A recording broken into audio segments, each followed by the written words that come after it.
Hey everyone, first of all, Merry Christmas and thank you so very much to Carlos, Lisa, and Francine and the crew at KUSI TV, KUSI.com for having me on Good Morning San Diego to talk about the situation regarding a new stadium for the Oakland Raiders and the San Diego Chargers, as well as the NFL's overall quest to put a team in the Los Angeles basin area. Just a few points. And if I feel the need to do so, I'll make another video with more information, but I digress. Again, I want to emphasize this. The Oakland Raiders have been bottom feeders from the standpoint of financial performance and franchise value over the 21st century to this point, 2015. In fact, with the exception of 1 year, the Raiders have been no greater than as high as 27th in NFL franchise value rankings. The 1 year they were higher was 2002, when they achieved the level of 22nd. That's right, that's it.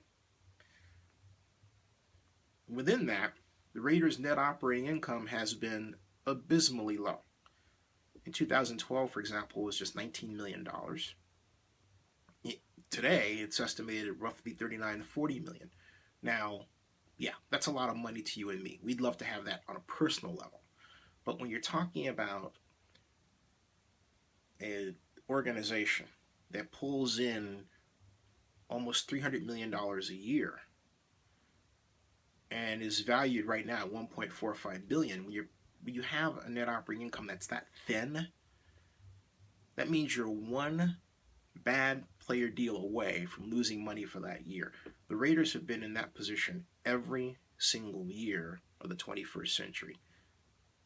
And yeah, in 2001, a Sports Illustrated writer approached me about an article he was writing that the Raiders were broke, flat out broke. Not that they were, because I was able to prove that they weren't flat out broke because of the NFL's television revenue system. But the idea that the Raiders have not performed well financially has been a consistent song over the past 15 years, technically over the past 16 or 17 years. What does all that have to do with moving to Los Angeles? Well, it means that if you take that fact coupled with the Raiders' attempt to sell part of the team to Floyd Gephardt, for example, and the knowledge that I was told by those close to the negotiations, actually involved in the negotiations, frankly speaking, with Floyd Gephardt and New City Development, basically that if the Raiders got that money from New City, in exchange for a percentage of ownership, they were not going to use that money for stadium construction at Oakland at all. So that tells you right then and there that the Raiders have a financial problem. Then, if they have a financial problem like that, the other question is how are they going to afford a relocation fee? But let me get to that in a second.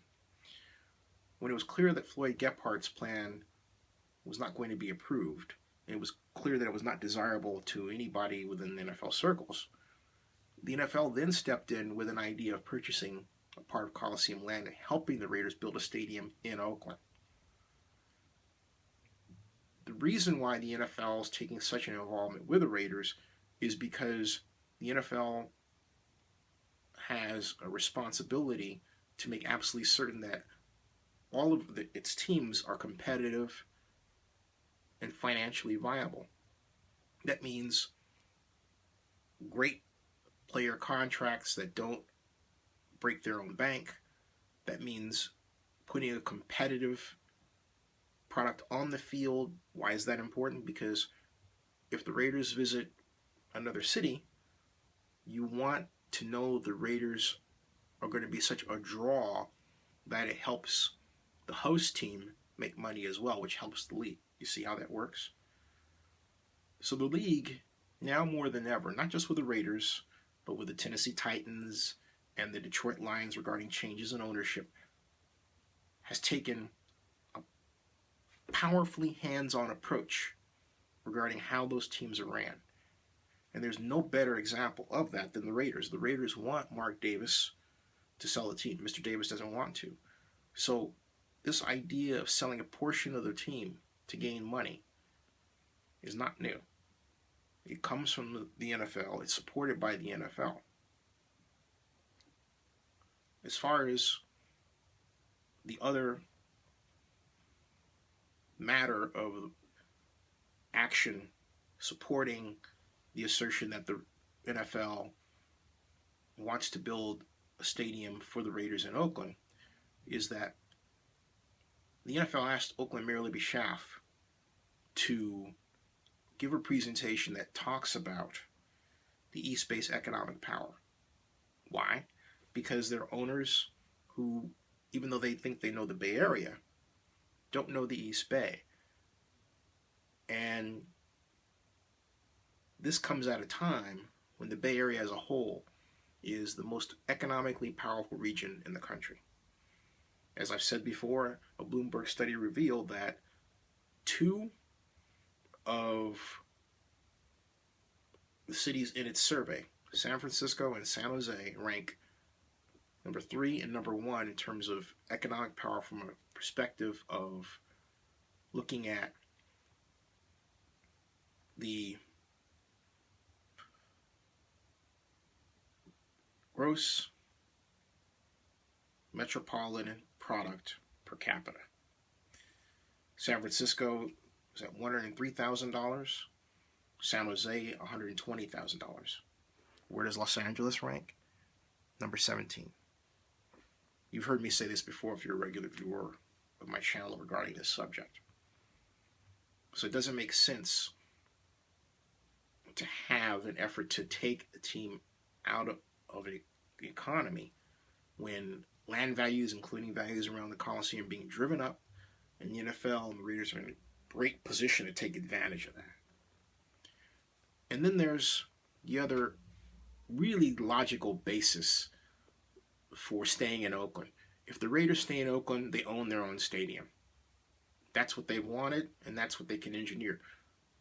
Because the model for this was established by Carson itself.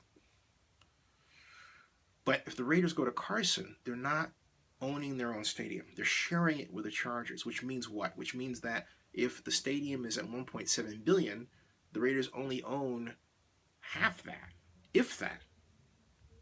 Whereas in Oakland, they own the whole enchilada, which means that right there, the Raiders looking at somewhere in the neighborhood of $500 million greater franchise value like that. Why leave Oakland? You see, everyone has thought about LA in the context of not the Raiders building in Oakland, but just the Raiders leaving. Folks, if the Raiders build a new stadium anywhere, yeah, their franchise value is going to be better. But if they leave to share a stadium, it's not going to help their franchise value by as much as if they own their own stadium. That's true for sponsorship revenues. In my concept that Marc Davis asked me to create, the Raiders would be partial owners of the 1,000-room hotel, even though a hotel operator would do just that, operate it for them, and the company. But the LLC that would be established, but I digress. But the point is that the Raiders can add that to their total franchise value, and in my model come out being valued over $3 billion.